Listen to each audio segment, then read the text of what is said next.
অন্নপূর্ণা প্রকল্পের টাকা অ্যাকাউন্টে ঢোকার পর খুশির হাওয়া মহিলাদের মধ্যে। আর সেই আনন্দের বহিঃপ্রকাশ ঘটল রাস্তায় নেমে অভিনন্দন যাত্রার মাধ্যমে। অন্নপূর্ণা প্রকল্পের সুবিধা পাওয়ায় রাজ্যের মুখ্যমন্ত্রী শুভেন্দু অধিকারীকে ধন্যবাদ এবং শুভেচ্ছা জানিয়ে বুধবার বিকেলে মেদিনীপুর শহরে মিছিল করলেন কয়েক হাজার মহিলা। মেদিনীপুর বিধানসভা কেন্দ্রের বিধায়ক ডক্টর শঙ্কর কুমার গুচ্ছাইতের উদ্যোগে আয়োজিত হয় এই বিশেষ অভিনন্দন যাত্রা। বুধবার বিকেলে বিজেপির দলীয় কার্যালয় থেকে মিছিলটি শুরু হয়। এরপর শহরের বিভিন্ন গুরুত্বপূর্ণ রাস্তা পরিক্রমা করে রিং রোড ধরে এগিয়ে যায় এই বিশাল পদযাত্রা।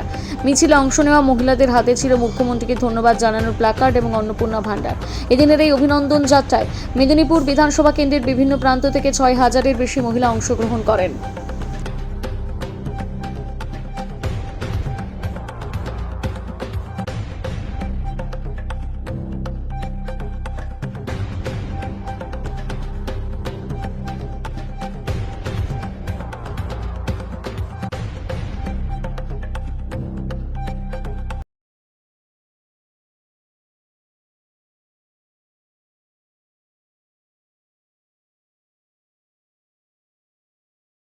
পার্টি মহিলা মোর্চার পক্ষ থেকে মেদিনীপুর জেলার পার্টি অফিস থেকে আমরা একটি র্যালি বের করছি। মেদিনীপুর বিধানসভার আমাদের সম্মানীয় এমএলএ নেতৃত্বে আমরা এই র্যালি বের করেছি। তার বিশেষ কারণ যেটা হলো, আমাদের সরকার অর্থাৎ ভারতীয় জনতা পার্টির সরকার 3 মাস হয়েছে এবং আমাদের সব থেকে যে প্রতিশ্রুতি ছিল অন্নপূর্ণা যোজনা, সেই অন্নপূর্ণা যোজনা সাফল্য পেয়েছে। এখন বর্তমানে 1,60,00,000 উপরে মা ও বোনেরা এই অন্নপূর্ণা যোজনায় উপকৃত হয়েছে। তাই আমাদের সম্মানীয় মুখ্যমন্ত্রী শুভেন্দু অধিকারী মহাশয় এবং আমাদের যে সর্ববৃহৎ দলের প্রধানমন্ত্রী নরেন্দ্র মোদীজিকে ধন্যবাদ জ্ঞাপন করার জন্য আজকে আমাদের এই মহার্যালির আয়োজন। আপাতত আমাদের 3,000-এর উপরে লোক হয়েছে, আরো আসছে।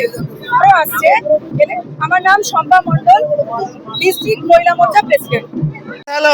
আপনারা জানেন যে বিশ্বের ইতিহাসে 1,60,00,000 মা বোনের অ্যাকাউন্টে 3,000 টাকা করে অন্নপূর্ণা ভান্ডারের যে পৌঁছে দেওয়া, সেটা শুধুমাত্র আমাদের ডবল ইঞ্জিন সরকার এবং মাননীয় মুখ্যমন্ত্রী শুভেন্দু অধিকারীর জন্য সম্ভব হয়েছে। তাই ভারতীয় জনতা পার্টির সমস্ত মাতা, সমস্ত অন্নপূর্ণা, সমস্ত দুর্গা শক্তি, মাতৃশক্তি তারা আজকে একত্রিত হয়েছে মাননীয় মুখ্যমন্ত্রী শুভেন্দু অধিকারীকে ধন্যবাদ জ্ঞাপন করতে। আমরা দেখেছি কাতারে কাতারে প্রায় 10,000 সংখ্যায় এখনই মারা এসে পৌঁছে গেছেন। তারা কেউ বাজনা নিয়ে এসছেন, কেউ অন্নপূর্ণা ভান্ডার নিয়ে এসছেন, হাঁড়ি নিয়ে এসছেন। তারা প্রত্যেকেই এসছেন একটাই কারণে, যে মাননীয় শুভেন্দু অধিকারী মহাশয়কে ধন্যবাদ জ্ঞাপন করতে। এই অন্নপূর্ণা অভিনন্দন মিছিলে কাতারে কাতারে মাতৃশক্তি, দুর্গা শক্তি এসছেন।